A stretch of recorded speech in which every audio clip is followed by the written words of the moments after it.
Today we're going to talk about one of the most famous passages in Plato's Republic, the Allegory of the Cave. If people tend to know anything at all about the Republic, they tend to know about this part. Plato's cave is something that is a metaphor that's been used in a wide variety of ways and a wide variety of settings.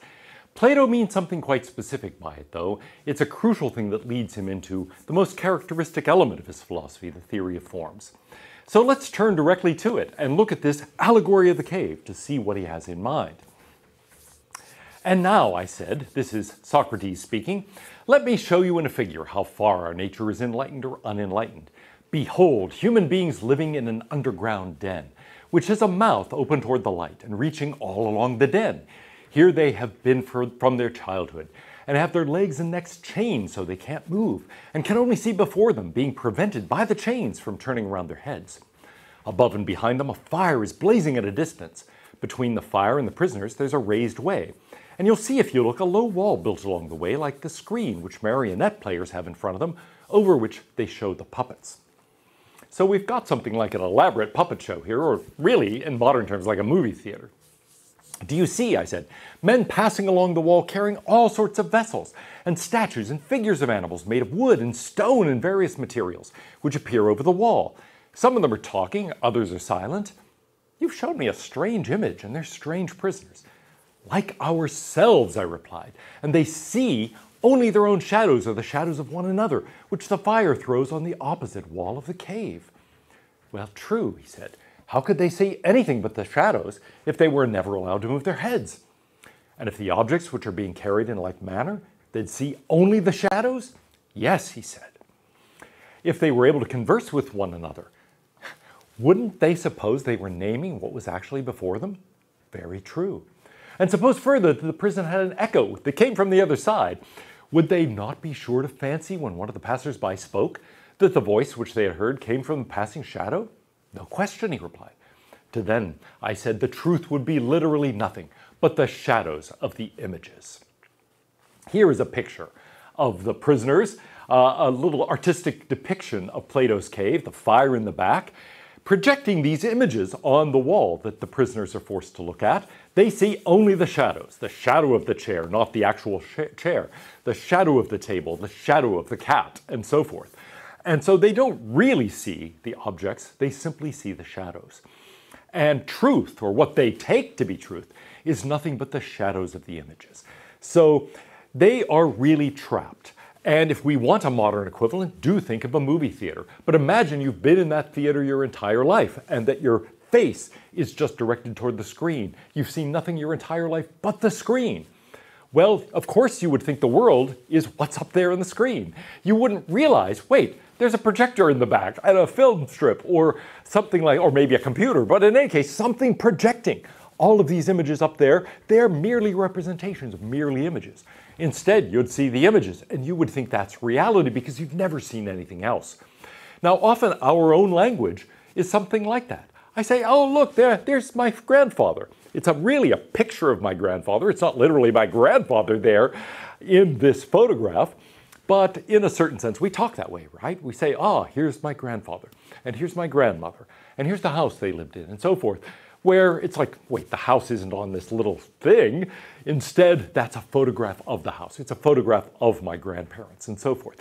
And so we often talk sloppily that way. Well, these prisoners would do that, but they would never have known, right, that there was anything other than these images. They would think that actually that representation, that image, was the real thing and that there was nothing else behind it. Truth for them would be nothing but the shadows of the images. Now, here is a different picture of the same thing, the fire in the back again, and this one is nice because it shows us not only the prisoners there looking at the shadows, not realizing that there are the real objects being projected behind them, but also there is a staircase out of this. And that becomes crucial to Plato, not only in understanding the theory of forms and what that's all about, but also in understanding the role of philosophy. So it is possible, it turns out, to escape from this cave, but it's not easy. Another drawing of the cave, where we've got the rough ascent to sunlight. It is possible to get out of here, but it's very hard. The prisoners are chained. They can't see anything but the shadows. Or there's a silly representation, Plato's man cave. The game being simply the image. And here it's maybe not so crazy. You could imagine someone who's never seen a football game but has only watched them on television. And if that's the way it's been their entire life and they've never seen anything but what's there on a television, they might think that the objects moving on the screen simply are what the game is. In any case, what's the significance of this? There's several important elements of this thought, or of this metaphor, or this allegory. But one of them is about philosophy. What is the job of philosophy? It's to turn people away from the shadows. It's to try to make people think about and see the true nature of the world, to get beyond the appearances to realities, beyond the shadows to the things that are making the shadows. Now notice here, Plato says, look, these prisoners are like us. We are actually seeing just the shadows of the ultimate realities. We see the particular objects, the particular triangles, the particular people, the particular shirts, and particular colors, and so on. But he says, that's not really what's ultimately real. Those things are changing. They are impermanent. They come and they go. They aren't the deepest realities in the world. The deepest realities are the universals, are what he calls the forms. Things like triangularity, or humanity, or the color blue. Those are the things that persist. Those are the things that are the ultimate realities. You and I, we're just shadows of those ultimate realities. So we are, surprisingly, just like those prisoners. What does philosophy do for us? It frees us from just thinking about those particular things and enables us to start thinking about humanity, about the good as opposed to this particular good action, that particular bad action, and so on. It allows us to think those general thoughts about things that really have a universal applicability. Well, it is possible for us to do this. But just as these prisoners, we tend to be chained into this world. It's very difficult to think about these abstract questions, to think what is a good life in general, what is it to be a human being. Those are hard questions, and we tend to shy away from them. Even if somebody says, hey, look, there are real objects back there. These are just the images. We like, but I see these. I know what these are. I don't know what you're telling me. Okay? We find it hard to even conceive of this. And so it's hard to get these prisoners out of the cave, even if we unchain them. This is what they're used to. They've never seen anything but this, as it were, movies that they've been watching on the screen. And so they have no idea that there's a world out there. But philosophy's job is to lead them out, to not only unchain them, but to take the prisoners and say, look, there is a deeper reality. Think not just about all the shadows, about all these images. Yes, you'll have to think about them to some extent. Yeah, you're used to them and you come into contact with these particulars all the time. But don't just think about them. Think about the abstract universals they represent. Think about the deeper laws, the deeper relationships and regularities. Think about meaning and about these universals in general terms. You can't understand particular actions and they're being good and bad unless you think about what it is to be good, what it is to be bad, what it is to be virtuous, for example. And all of those abstract philosophical questions are really crucial to understanding any of these particular things. Now, eventually, what happens if you do succeed in convincing the prisoner to leave the cave? Well, the prisoner is going to climb these stairs. But look, they've been chained in these seats with their heads confined their entire lives. It's going to be really hard. Their muscles will have atrophied. They'll find it very hard to turn their heads and very hard to get their legs to move. And so, yes, they'll be able to do it maybe, but it's going to be hard and it's going to be painful. And so as they ascend, moreover, not only are they suffering that way, like, I'm not used to moving like this is hard, this is difficult, but it gets brighter and brighter as they get led up out of the cave. Their eyes aren't used to it. So at first they're like, oh, I'm blinded by this. I can't see what's going on. They're used to the dim light of the cave. But eventually, their eyes start getting used to it. And so at first it's painful. They don't want to look. Their eyes can't handle it. But eventually they get to the point where they can get above and they can't really see. They can't even look at the objects, but maybe they can look at their shadows. Maybe they can look at their reflections. Then finally they are able to look at the objects around them. And maybe eventually they can actually look up at the sky and see the sun. Now Plato says that can happen, but it's hard. It's painful. It's not something that's going to come naturally to you. It's something that you have to force yourself or somebody else to force you into doing. It's crucial, because those are the realities. You've just been seeing the images. You don't understand what's going on at all unless you really focus on those universal things that are at play in those particular images you've been seeing.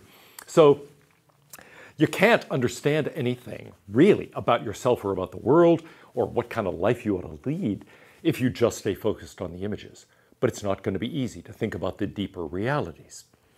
And so ascent from the cave is possible, but hard. And once you get up there and do see the sun, you're going to realize, wait, this is what the world is like? This is awesome. I better go back down to the cave and help other people come out of it.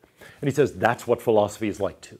Once you've seen this and you've recognized the good, of course you want to help others see it. Of course you want to enlighten others. And indeed, in Eastern philosophy, there is a goal of enlightenment, which is something like this: having seen the light, or in Buddhism, having awakened to the true realities of things instead of being lost in the dreams. What the Buddhist takes as the contrast between dreams and waking life here is represented as seeing these shadows as opposed to seeing the objects that are actually casting the shadows. Now, he tells us about the progression out of the cave in what he describes as the divided line. So let's talk about Plato's divided line. This is his explanation for the allegory of the cave. You have to imagine that there are two ruling powers, and that one of them is set over the intellectual world, the other over the visible. Now take a line cut into two unequal parts. Divide each of them again in the same proportion. Suppose the two main divisions answer, one to the visible, the other to the intelligible. Then compare the subdivisions in respect to their clarity and want of clarity. You'll find the first section in the sphere of the visible consists of images, pictures, representations, shadows. I mean shadows, reflections in water, solid, smooth, polished bodies, and the like. Things that aren't the real objects, but mere representations of the objects, images of the objects. Then in the other section, of which this is the resemblance, ordinary objects, the animals we see, everything that grows or is made. So here is a picture of the divided line. The visible world is there depicted in blue, and it consists of these shadows, reflections, images, and I perceive those. I perceive shadows, images, reflections, and so forth. But then there are the actual objects of perception. And I not only perceive those, I have opinions about those. I think things about those objects. I can, I guess, if I force myself, actually think things about the shadows, but ordinarily I think things about the objects. Not the object shadow, but the objects themselves. And so within the visible world, I realize these things are just representations. These things are the real objects. Yeah, that's just a picture of my grandparents. That's my actual grandparents. If somebody says, wow, your grandfather was really short, look, he's only 2 inches tall. I say, no. Yeah, the image of him in the picture is only 2 inches tall, but my grandfather was 6 feet tall or something like that. So anyway, there's a clear difference between our perception of the image and the object that is being represented in the image. But now the intellectual world, here represented in red, that's a different realm. And it consists of a similar division.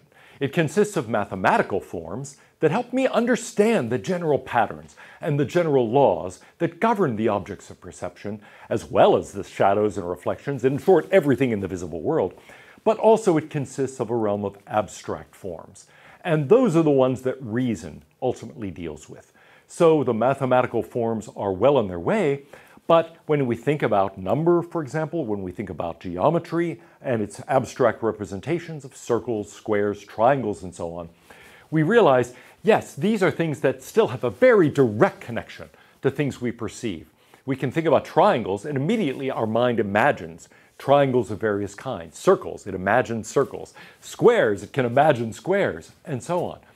But if I say something about something more abstract, courage, justice, the good, one, unity, maybe something comes to mind, but it's not nearly so easy to relate that to a specific mental image, a specific thing that would be a visual or auditory image, or anything like that that is like a characteristic representation, the way I might imagine a triangle. I can imagine triangles and circles and squares much more easily than I can imagine courage or justice or the good or unity or any of those other abstract forms. So Plato is saying, really, my mind has to go out of the cave gradually. go from the shadows, the images, the representations to the objects themselves, then to the abstract mathematical patterns and structures I find in those objects, and then ultimately to the abstract universals that are there only in a sort of indirect way, you might say, that are not sort of easily found in the images, but where I really have to reach some kind of understanding. So I make progress in coming out of the cave from the left side of that diagram, from the visible world toward the intellectual world. I go from mere perception through opinion to understanding, and finally to truths of reason. What's going on here is, well, something like what happens when you learn mathematics, when you start studying science and recognizing scientific laws, when you do philosophy. You get led from mere attention to the particular things around you to the abstract patterns and regularities and laws that govern those, and the universals, in short, that all of those things exemplify. This is what Socrates says is the meaning of the allegory of the cave. This entire allegory, he says, is the prison house. Well, it's the world of sight. It's that visible world. The light of the fire is the sun. You won't misapprehend me. He says, if you interpret the journey upwards to be the ascent of the soul into the intellectual world, according to my poor belief, which at your desire I've expressed. Whether rightly or wrongly, God knows. So he's saying, look, I am telling you this whole story is the visible world is like the cave. You and I, in that world of visible particulars, we're in the cave. But it is possible to ascend out of it. And that's like the motion, going from the cave, from the visible world into that intellectual world, just as Homer did. And just as Homer found, it's bewildering, it's strange, it's somewhat painful. You don't feel good there. You want to escape that initially. But it's nevertheless important because it lets you understand the structure of everything that is in that visible world. And so as you ascend, you get closer and closer to the light of the sun, to seeing objects as they are, to seeing the world as it is. So, in the Platonic tradition, there is a realm of forms, a realm of these universals. And when we have a judgment of perception, something like, that's a triangle, well, the mind is turned toward that object being perceived, but it's also turned to the form of a triangle. I am recognizing that as a triangle because my mind is both perceiving the particular triangle and also recognizing the presence of the universal triangularity. We perceive the thing as a triangle because we apprehend the form of triangularity. It is my apprehension of the form that enables me to think of that as a triangle, or of that as blue, or of myself as a human being, and so forth. All of those things that I think about particular objects, I am able to think because I have at least some awareness, some apprehension of that abstract universal. So we get this picture of Plato's philosophy of mind. The mind is turned through perception toward that individual object, but is also turned toward that universal, that form. So we can't even understand what's going on in the cave and think clear thoughts about it unless we have some kind of apprehension of the object, that shadow of which is being cast on the wall of the cave. He does say, you're aware that students of geometry, arithmetic, kindred sciences assume the odd and the even in the figures and three kinds of angles and the like. Well, these are their hypotheses. They and everybody else are supposed to know those. They don't deign to give any account of them to themselves or others. They begin with them and go on till they arrive at last at their conclusion. He says, although they make use of the visible forms and reason about them, they're thinking not of these, but of the ideals they resemble. Not of the figures they draw, but of the absolute square and the absolute diameter and so on. The forms they draw or make, and which have shadows and reflections in water of their own, are converted by them into images. But they're really seeking to behold the things themselves, which can only be seen with the eye of the mind. So that idea, these things can only be seen with the eye of the mind. In the visible world, and really we might say in general the sensible world, sometimes he refers to it as, well, gosh, the world of sight, the world of sense. It's really a question of what I see, what I hear, what I touch, smell, taste. These are particular things. However, when I understand things, I see abstract things going on. I understand that as a triangle or as a square. I see that as blue. I start seeing things as representing universals. I see patterns, regularities, laws. I start understanding these abstractions. And when I do that, I'm not seeing them in the world directly. I'm seeing them with the eye of the mind. How do I know about them? Interesting and difficult question for the Platonist.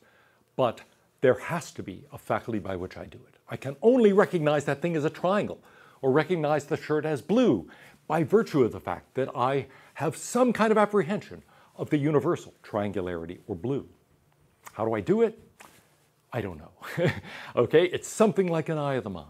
Just as the visible world is something I can know about, by virtue of recognizing things as exemplifying universals, as blue, as triangles, so I can have some awareness of the blue, the color blue, that is, or triangularity itself. How do I do it? Well, that's what it is to be part of the intelligible world. These things are intelligible. I can apprehend them. We can do mathematics, we can do physics, we can do philosophy. We can ask abstract questions about the nature of light, or about the nature of truth or justice. But I don't see those things directly. I apprehend them in a different way. And for centuries, Platonists then discuss and try to solve the problem of how exactly that knowledge is possible.